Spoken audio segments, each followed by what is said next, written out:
ये चैट हुआ मेरे पास, ये चैट करके उन्होंने भेजा है। उसका हाँ बर्थडे भी था, केक भी मंगाया था मेरे से। किसका बाहर से? इसका इस साहिल का ही, साहिल का जो छोटा बांध रखा जिसने। हाँ, ये रिकॉर्डिंग पे सुन भी सकते हो क्या क्या भेजा उन्होंने। ठीक है जी, ये रहा। फिर मैं फिर कह रही भैया केक लिया ना, ये केक मैंने बैलेंस ये वाला केक लिया था लाल सा, और 1000 रुपये केक था। मैडम मेरे UPI कर रहे थे पैसे, ये वाला केक किया था ना भैया, ये वाला लिया ना। फिर ये सारे ये चैट करे, मेरे पे इंग्लिश पढ़नी नहीं आती थी, मैंने बोल के भेज दिया। फिर कॉल सारी में ये आ रही है जी। किसका नाम है? Happy birthday Singh.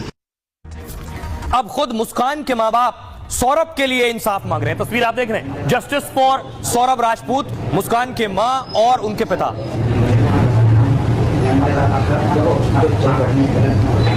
मुस्कान के साथ सौरभ का जो क्रूरता की गई है इस हत्याकांड में, क्या मुस्कान को सजाए मौत ही होगी? क्या यह मामला रेयरेस्ट ऑफ रेयर केस है? सौरभ हत्याकांड में क्रूरता की चर्चा पूरे देश में हो रही है। पत्नी मुस्कान और उसके प्रेमी साहिल पर हत्या का आरोप है। आरोपियों पर BNS की धारा 103 और धारा 238 लगी है। BNS की धारा 238 यानी सबूत मिटाने के लिए लगाई जाती है। इस धारा के तहत आरोपी को 7 साल तक की सजा हो सकती है, जबकि सौरभ की हत्या के लिए धारा 103 लगाई गई।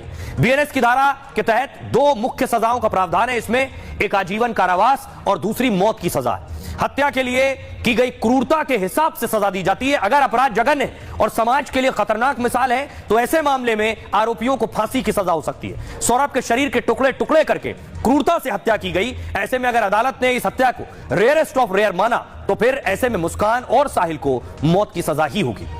और इस पर बात करने के लिए हमारे साथ खास वकील जुड़ रहे हैं, वरिष्ठ वकील अश्विनी दुबे जुड़ रहे हैं। उनसे सवाल करेंगे। अश्विनी दुबे जी, इस हत्याकांड पर पूरा देश बात कर रहा है, लोग सन्न है कि इस बेरहमी से हत्या की गई है। क्या आपको लगता है जो धाराएं लगाई गई हैं, क्या ये मामला रेयरेस्ट ऑफ रेयर में आता है और मुस्कान साहिल को फांसी की ही सजा होगी?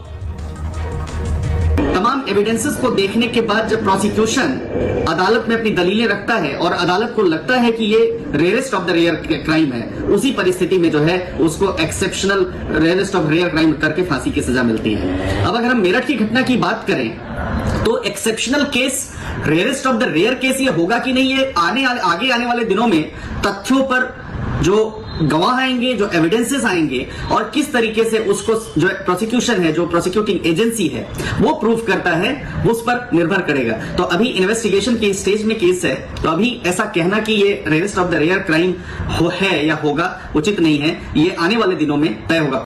जी जी, बहुत बहुत शुक्रिया अश्विनी जी। अश्विनी जी कह रहे हैं जैसे जैसे सबूत सामने आएंगे और अपराध की जघन्यता का पता चलेगा वैसे वैसे तय होगा कि रेयरेस्ट ऑफ रेयर केस है या नहीं। लेकिन देखिए, यह है मेरठ जेल और इसी जेल में मुस्कान और साहिल बंद हैं। इस जेल से भी मुस्कान डिमांड कर रही है। मेरठ की जेल में है दोनों, लेकिन देखिए मुस्कान क्या कह रही है जेल से और इस वक्त कहां है मुस्कान। देखिए, इस बैरक में है और साहिल दूसरे बैरक में।